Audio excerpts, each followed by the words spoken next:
প্রতিটি রিলেশনশিপে দু ধরনের মানুষ থাকে। যদি এমন হয় যে কোনো সম্পর্ক ভাঙনের মুখে বা ভেঙে গেছে, তাহলে দেখবেন তার মধ্যে একজন এমন আছে বা এমন থাকে যে কিনা সম্পর্কটা থেকে বেরোতে চাইছে না, সে সম্পর্কটায় থাকতে চাইছে। আর বিপরীত পাশের জন তার সমস্ত ইন্টারেস্ট হারিয়ে তখন সেই সম্পর্ক থেকে অলরেডি বেরিয়ে গেছে, তার হাতে পায়ে ধরেও কোনো লাভ হয় না।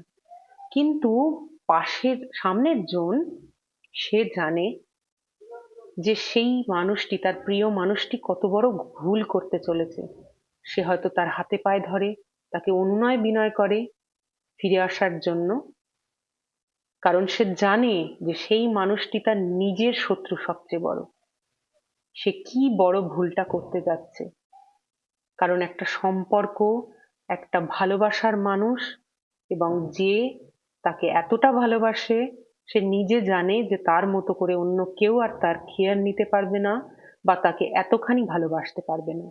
তাই সে চায় সম্পর্কটা যে কোনো ভাবে রক্ষা হোক, বজায় থাকুক। কারণ সে জানে তাকে হারালে সামনের জনের হয়তো এখন মনে হচ্ছে যে সে আরো বেটার পার্টনার ডিজার্ভ করে বা বেটার পার্টনার পেয়ে যাবে, কিন্তু আদতে তা কিছুই কখনো হয় না।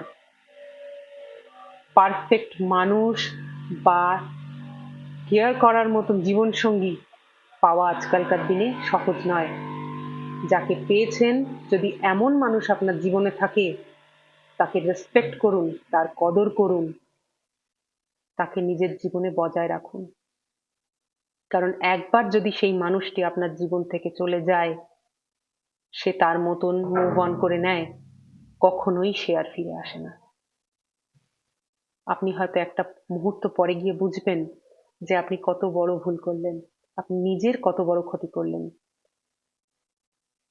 এবং কেন সে বারংবার আপনাকে অনুনয় বিনয় করছিল। কারণ সে জানতো তার মতো করে আপনাকে কেউ ভালোবাসতে পারবে না। সুতরাং আপনার জীবনে যদি এমন কোনো মানুষ থাকে, সাময়িকভাবে ভাববৈকল্য যে কোনো মানুষের ঘটতে পারে, সম্পর্ক কিছু সময়, কিছু মুহূর্তের জন্য একঘেয়ে মনে হয়, কিন্তু নিজের পার্টনারকে নিজের সঙ্গে রাখুন, তার সঙ্গে বন্ধুত্বের মতন সম্পর্ক বজায় রাখুন, তাকে বন্ধু বানিয়ে নিন, কিন্তু সেই সম্পর্কটি থেকে বেরিয়ে আসবেন না হঠকারী সিদ্ধান্ত নিয়ে। মনে রাখবেন, এটি আপনার জীবনের শ্রেষ্ঠ ভুল হয়ে যাবে তবে। সুতরাং কোনো গুরুত্বপূর্ণ সম্পর্ক কখনো হঠকারিতার সঙ্গে শেষ করবেন না। নিজের মনে হাজারবার প্রশ্ন করবেন আপনি ঠিক করছেন কিনা। কারণ এখনকার দিনে সঠিক মানুষ পাওয়া অত্যন্ত দুষ্কর।